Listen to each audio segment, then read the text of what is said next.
ఒక్క నిమిషం మాట్లాడు. నా పేరు పసుల వసంత, నా భర్త పేరు పసుల రామరెడ్డి. నేను 40 సంవత్సరాల కింద పీపుల్స్ వార్ పార్టీలకు వెళ్ళిపోయినా. 1 ఇయర్ కింద నేను ఛత్తీస్గఢ్లో సరెండర్ అయ్యా.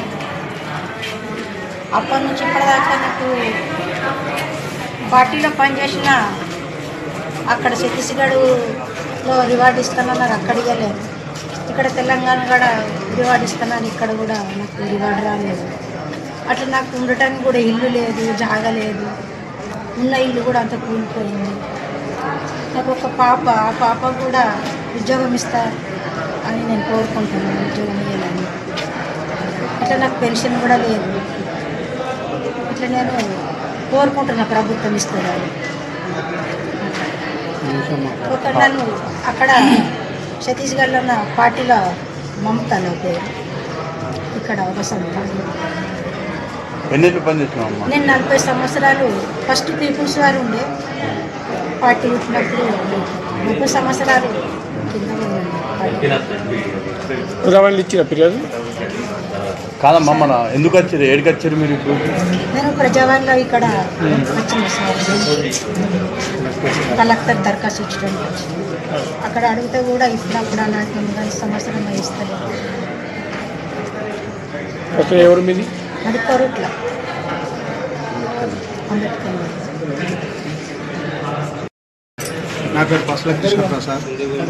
ఏమే పసుల వసంతమ్మ మా సొంత చిన్నమ్మ. పసుల రామరెడ్డి మా సొంత చిన్న ఆయన. 1975లో ఆయన పీపుల్స్ వార్ పార్టీలో వెళ్ళిపోవడం జరిగింది. ఆ తర్వాత ఆయన అరెస్ట్ అయ్యి ఇంటికి వచ్చినాక 1 ఇయర్ ఉన్న తర్వాత ఈమె మా చిన్నమ్మ కూడా 1983-84 ప్రాంతంలో ఆయన బాటనే బట్టి వెళ్ళిపోవడం జరిగింది.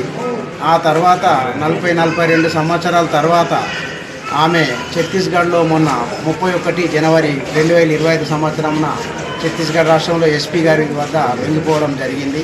ఆ సమాచారం తెలుసుకున్న మేము మా కుటుంబ సభ్యులం పోయి ఆమెను ఇక్కడికి తీసుకురావడం జరిగింది. అప్పుడు ఎస్పీ గారు ఏమన్నారంటే, ఈమెకు 8 లక్షల రివార్డు ఉంది, మీరు బ్యాంక్ అకౌంట్ ఆధార్ తీసి పంపిస్తే మేము ఆమె అకౌంట్లోకి డబ్బులు పంపిస్తామన్నారు సార్.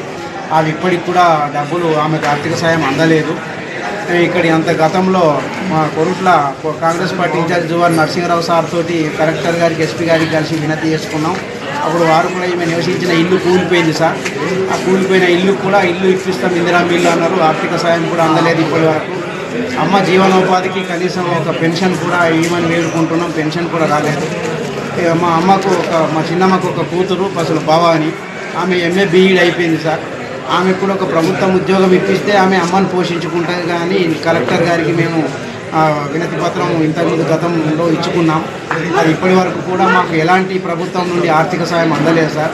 అందుకే మళ్ళీ కలెక్టర్ గారి దగ్గరికి ప్రజావాణిలో దరఖాస్తు ఇవ్వడానికి వచ్చినాం. మీ పత్రికల ద్వారా ప్రభుత్వాన్ని ఏం వేడుకుంటున్నాం అంటే, 40 సంవత్సరాలు ప్రజా జీవితంకు అంకితమైపోయిన మా అమ్మ ఇంటికి వచ్చేసరికి ఇల్లు కూలిపోయి ఉన్నది. చెల్లె జీవితం బతకడానికి కనీసం ఒక ఉద్యోగం ఇప్పించి, అమ్మకు ఒక ఇల్లు ఇప్పించి, ఒక పెన్షన్ ఇప్పించాలని ప్రభుత్వాన్ని మీ పత్రికల ద్వారా మేము వేడుకుంటున్నాం. ఈ అప్డేట్స్ కోసం మా ఛానల్ని సబ్స్క్రైబ్ చేయండి.